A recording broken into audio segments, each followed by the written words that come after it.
កូនអ្នកស្រែតស៊ូដើម្បីពុកម៉ែត្រឹមជាអ្នកស្រែពុកម៉ែក្រីក្រខ្ញុំស៊ូត្រដបន្តសិក្សាត្រឹមជាអ្នកស្រែពុកម៉ែក្រីក្រខ្ញុំស៊ូត្រដបន្តសិក្សា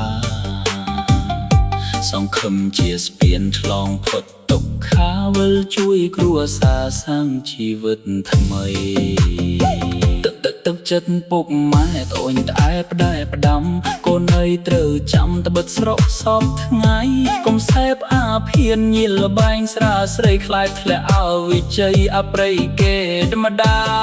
យជួលនេត្រនៃខ្ញុំស្រកយំអោបម៉ែកូនឃ្លាតស្រុកស្រែទៅរៀននៅឆ្ងាយទោះសញ្ញាបត្រស្ថិតនៅឯនេះចិត្តកូនអ្នកម្ដាយជំនះតស៊ូនាមជានិស្សិតខិតខំសិក្សាយំឆ្លៀតធ្វើការហត់មិនរអ៊ូដើម្បីពុកម៉ែកូនត្រូវតស៊ូ4ឆ្នាំមិនយូរវិលជុំគ្រួសា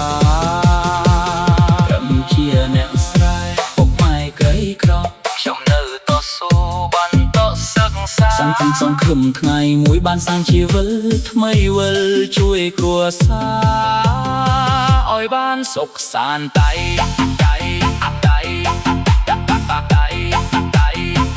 ឲ្យបានសុខសាន្តតែ